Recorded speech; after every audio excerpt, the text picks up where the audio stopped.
और ये सीधी तस्वीरें आपको दिखाई जा रही हैं। प्रधानमंत्री नरेंद्र मोदी तिरुवनंतपुरम में है और यहाँ पर मोदी मोदी के जयकारे भी देखने को मिले। साथ में प्रधानमंत्री यहाँ पर पीछे शशि थरूर को भी देखा जा सकता है। यहाँ पर बच्चों से बात कर रहे हैं प्रधानमंत्री नरेंद्र मोदी। दरअसल केरल पहुंचे हैं और यहाँ पर वंदे भारत की सौगात आज वो देने वाले हैं।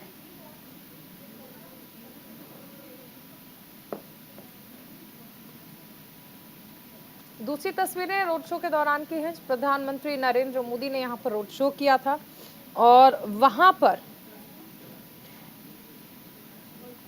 जो रोड शो था उसमें भारी भीड़ देखने को मिली। मोदी मोदी के जयकारे। फिलहाल केरल को आज एक बड़ी सौगात मिल रही है।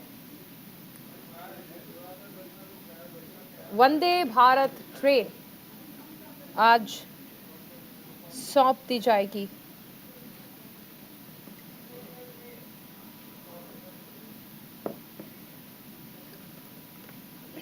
प्रधानमंत्री नरेंद्र मोदी दरअसल 2 दिवसीय यात्रा पर केरल पहुंचे हैं और सोमवार को उन्होंने कोच्चि में रोड शो भी किया था। दूसरे दिन पीएम केरल को कई हजार करोड़ की सौगात देने जा रहे हैं। वंदे भारत एक्सप्रेस और वाटर मेट्रो स्पेशल गिफ्ट भी केरल को मिलेगा। तिरुवनंतपुरम में प्रधानमंत्री नरेंद्र मोदी पहुंचे और यहां पर मोदी मोदी के जयकारे भी सुनाई दिए। प्रधानमंत्री मोदी तिरुवनंतपुरम सेंट्रल स्टेशन पर केरल की पहली वंदे भारत एक्सप्रेस को हरी झंडी दिखाएंगे। ये वंदे भारत ट्रेन 11 जिलों में होकर गुजरेगी। वंदे भारत जो कि स्वदेश निर्मित सेमी हाई स्पीड स्वचालित ट्रेन सेट है, अत्याधुनिक यात्रियों के लिए यहां पर इसमें सुविधाएं हैं।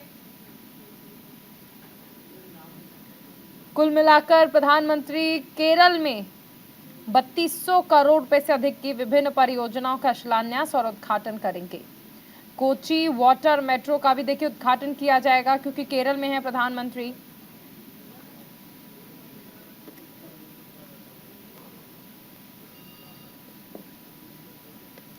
फिलहाल बच्चों से बात करते हुए प्रधानमंत्री नरेंद्र मोदी उनकी ड्राइंग पेंटिंग देखते हुए उनसे बात करते हुए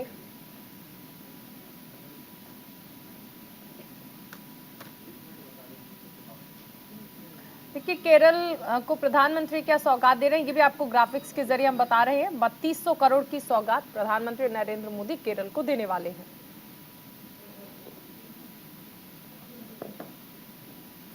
डिजिटल साइंस पार्क देखिए केरल को मिलेगा। वाटर मेट्रो की सौगात भी मिलेगी।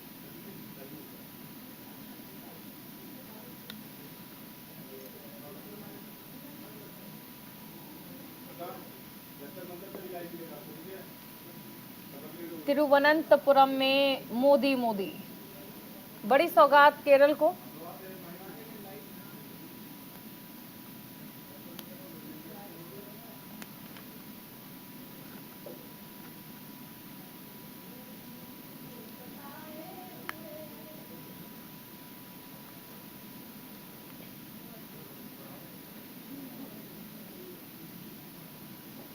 आज प्रधानमंत्री नरेंद्र मोदी ये बड़ी सौगात दे रहे हैं।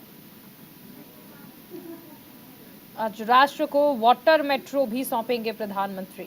वंदे भारत एक्सप्रेस को भी हरी झंडी दिखाएंगे। 2 दिवसीय केरल दौरे पर है प्रधानमंत्री।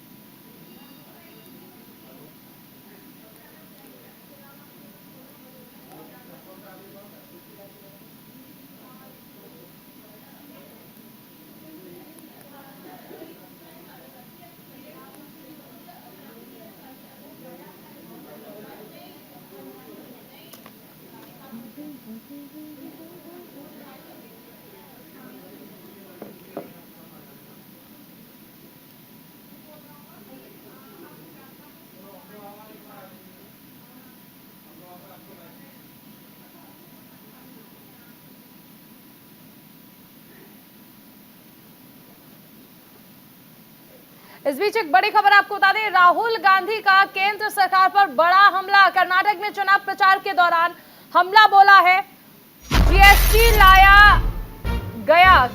ये कहा गया है अमीर लोगों की मदद के लिए जीएसटी लाया गया, केंद्र में हमारी सरकार बनने पर जीएसटी बदल देंगे, राहुल गांधी की ओर से कहा गया है।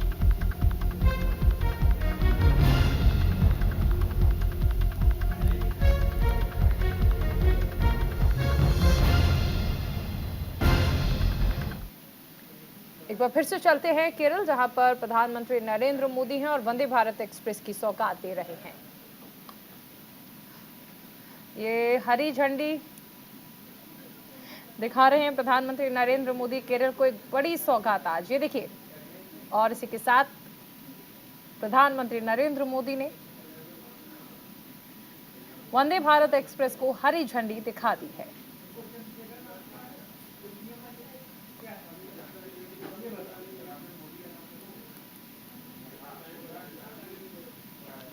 एक्सक्लूसिव तस्वीरें आप देख रहे हैं।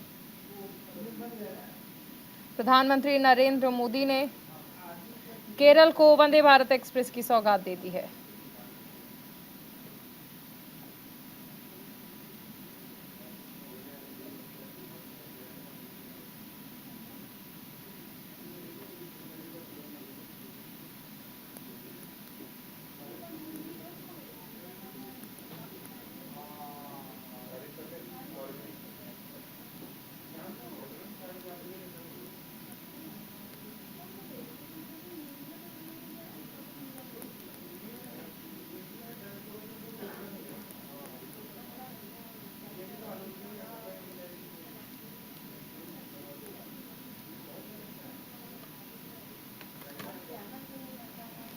तो केरल को वंदे भारत की सौगात मिल गई है। प्रधानमंत्री नरेंद्र मोदी ने हरी झंडी दिखाकर रवाना किया है वंदे भारत एक्सप्रेस को। इससे पहले प्रधानमंत्री वंदे भारत एक्सप्रेस में गए और यहाँ पर बच्चों से मुखातिब हुए, उनसे बातचीत की, उनकी ड्राइंग्स, उनकी पेंटिंग्स भी देखी।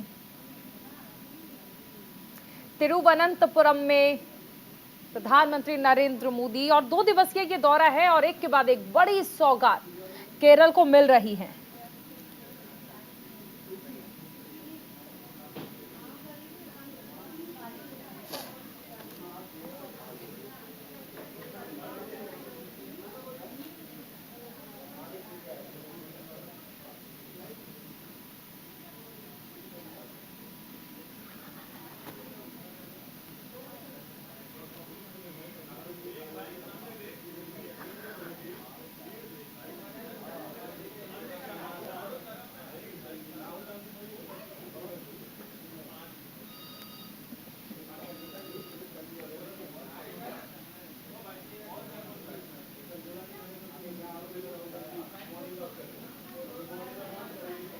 तो पहली वंदे भारत एक्सप्रेस ट्रेन की सौगात प्रधानमंत्री नरेंद्र मोदी ने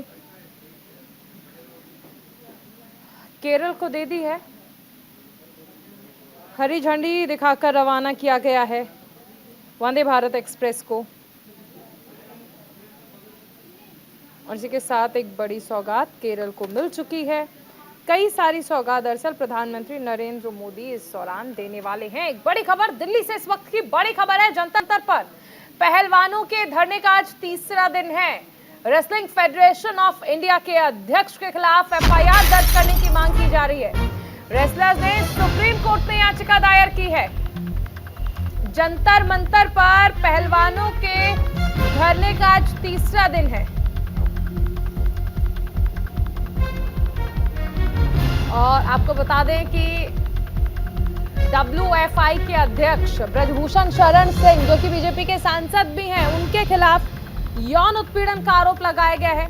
महिला पहलवानों की ओर से सहयोगी नमित त्यागी हमारे साथ जुड़ गए हैं। नमित, लगातार देर होती जा रही है।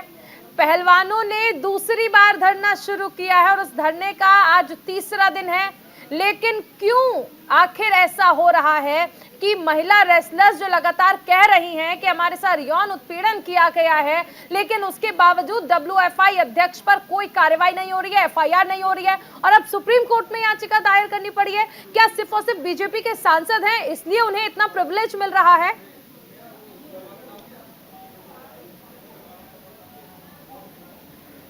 देखिए, बिल्कुल महिला जो पहलवानों के साथ यौन शोषण का आरोप लगातार जो महिला पहलवान और जो भारतीय पहलवान लगा रहे हैं, इनके धरने का आज तीसरा दिन है। हालांकि इससे जुड़ी हुई बड़ी जानकारी ये है कि सुप्रीम कोर्ट ने दिल्ली पुलिस को एक नोटिस जारी किया और 28 अप्रैल को इस पूरे मामले में सुनवाई होगी और सुप्रीम कोर्ट से जवाब दाखिल करने को दिल्ली पुलिस को ये कहा भी है सुप्रीम कोर्ट ने। लेकिन फिर भी तस्वीर दिखा दूं जंतर मंतर की, जो इसके अलावा जनवरी में यहाँ पर ये लोग धरने पर बैठे थे ब्रजभूषण शरण सिंह के खिलाफ, तब इन्होंने इस मंच पर किसी भी राजनीतिक पार्टी के नेता को आने का जो है मौका नहीं दिया था, उसका बहिष्कार किया था। लेकिन इस बार अगर हम बात करें तो किसी भी राजनीतिक पार्टी के नेता को यहाँ पर ये लोग आने दे रहे हैं। कल हमने देखा कि आम आदमी पार्टी के राज्यसभा सांसद सुशील गुप्ता यहाँ पर आए। इसके अलावा आज दिन में जो हरियाणा के पूर्व मुख्यमंत्री हैं भूपेंद्र सिंह हुड्डा, उनके भी आने की आशंका लगाई जा रही है। तो लेकिन ये देखिए तस्वीरों में लगातार यहाँ पर जो और भी हरियाणा के कई पहलवान हैं वो धीरे धीरे जुटना शुरू हो जा रहे हैं। लेकिन सुप्रीम कोर्ट से बड़ी जानकारी निकलकर यही आई है कि अब दिल्ली पुलिस को दिन हो गए, 3 से ज्यादा दिन हो गए शिकायत दर्ज कराए हुए, तो क्यों ब्रजभूषण शरण सिंह के खिलाफ एफआईआर नहीं कराई गई है? सुप्रीम कोर्ट ने बड़ा रुख किया है। कल भी हमने बजरंग पुनिया से बातचीत की थी, तस्वीरों में बजरंग पुनिया आपको नजर आ रहे होंगे। उन्होंने कहा था कि हमें सर्वोच्च न्यायालय पर भरोसा है और आज सुप्रीम कोर्ट ने ये जो फैसला देकर कहीं ना कहीं पहलवानों की उम्मीदों को जगाया है और अब पहलवानों को उम्मीद है कि सुप्रीम कोर्ट उनके साथ न्याय करेगा। जनवरी के महीने जब यही पहलवान पर बैठे थे तब एक कमेटी बनाई गई थी खेल मंत्रालय की तरफ से, लेकिन उस खेल मंत्रालय की कमेटी ने अब तक रिपोर्ट जिसको लेकर भी पहलवान लगातार नाराज हैं। नमित, लेकिन आपने देखा था पिछली बार जब पहलवानों ने धरना दिया था तो उस दौरान उनकी केंद्रीय मंत्री अनुराग ठाकुर से मुलाकात हुई थी। उन्हें भी आश्वासन दिया गया था और कहा गया था कि इस मामले में पूरा सहयोग किया जाएगा, लेकिन फिर भी ऐसा क्यों हुआ कि एफआईआर तक दर्ज नहीं की गई और मुलाकात भी बेनतीजा रही? क्या ये मान लिया जाए क्योंकि सुप्रीम कोर्ट के कहने पर अगर एफआईआर दर्ज होगी तो मतलब पुलिस की ओर से कोई कॉपरेशन नहीं हो रहा है?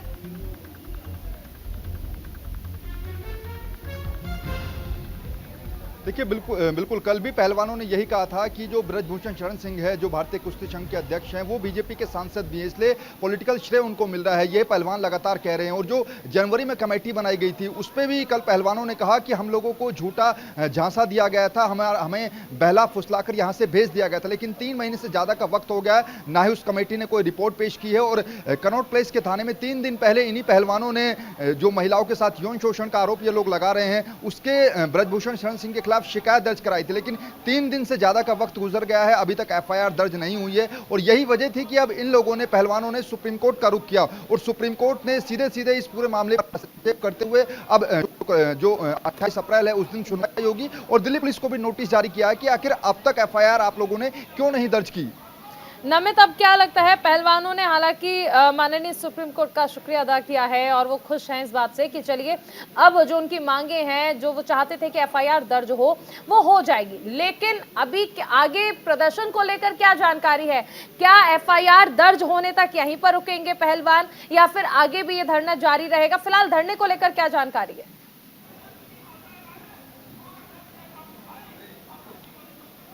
देखिए चारुल, दरअसल कल जब मेरी इनसे बातचीत हुई थी पहलवानों से तो उनकी 2 महत्वपूर्ण मांगी थी। पहला तो ये कि ब्रजभूषण शरण सिंह पर एफआईआर दर्ज हो, जो कि सुप्रीम कोर्ट ने भी कहा है और 28 अप्रैल को सुनवाई होनी है। दूसरा इन्होंने कहा था कि जो भारतीय कुश्ती संघ का अध्यक्ष है वो किसी खिलाड़ी को होना चाहिए, बल्कि किसी राजनीतिक पार्टी से जुड़े हुए नेता को उसका अध्यक्ष नहीं होना चाहिए। इस मांग पर भी आखिर क्या ये पहलवान सोचते हैं, इसको लेकर 1:30 बजे तमाम जो पहलवान यहाँ पर मौजूद हैं एक बड़ी प्रेस कॉन्फ्रेंस करने जा रहे हैं। उस प्रेस कॉन्फ्रेंस में बताएंगे कि आखिर इन लोगों का आगे क्या रुख रहेगा, क्या एजेंडा रहेगा, क्या ये प्रदर्शन कब तक चलेगा, इन तमाम बातों को लेकर 1:30 बजे ये जो तमाम पहलवान आपको नजर आ रहे होंगे, विनेश फोगाट, साक्षी मलिक, बजरंग पुनिया, और धीरे धीरे कल हमने देखा कि जितनी संख्या पहलवानों की थी, अब ये संख्या और ज्यादा बढ़ती जा रही है। तो 1:30 बजे इन लोगों की प्रेस कॉन्फ्रेंस है, उसमें क्लेरिफाई हो पाएगा कि आखिर इन लोगों का आगे का रुख क्या रहेगा, कब तक ये धरना प्रदर्शन चलेगा, और सुप्रीम कोर्ट का जो ये फैसला आया है, जो आदेश आया है कि 28 अप्रैल को सुनवाई होगी, उस पर आखिर ये पहलवान क्या सोचते हैं, क्या सुप्रीम कोर्ट का धन्यवाद करते हैं। हालांकि कल जब इनसे हमारी बातचीत हुई थी तो उनका ये कहना था कि हमें पुलिस से ज्यादा सुप्रीम कोर्ट पर भरोसा है।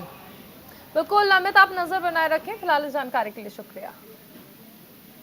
उधर गोवा के पणजी में सीएम प्रमोद सावंत ने अपना जन्मदिन मनाया और कहा कि मेरे जन्मदिन पर बीजेपी और गोवा सरकार ने मिलकर सेवा, सुशासन, जन कल्याण सेवा और अपस्किलिंग के बारे में 3 कार्यक्रम पूरे गोवा में आयोजित किए। आज का विशेष कार्यक्रम जो आत्मनिर्भर भारत स्वयं पूर्ण गोवा का कार्यक्रम सालीगांव में था, उसमें मैं खुद स्वयं पूर्ण मित्र बनकर यहाँ के लोगों की समस्याओं को जानने पहुंचा। मैं गोवा के लोगों का धन्यवाद करता हूं, उन्होंने मेरा जन्मदिन सेवा, सुशासन, जन कल्याण सेवा के जरिए मनाया। व्यक्त करता हूं, सभी पंच, सरपंच और स्वयंपूर्ण मित्र को भी धन्यवाद देता हूं कि पूरे राज्य भर में मेरा जन्मदिन इस सेवा, सुशासन और जन कल्याण के माध्यम से उन्होंने मनाया, इसलिए मैं उनका बहुत बहुत धन्यवाद व्यक्त करता हूं। और इसी के साथ इस बुलेटिन में फिलहाल इतना ही। आप बने रहिए न्यूज़ इंडिया के साथ।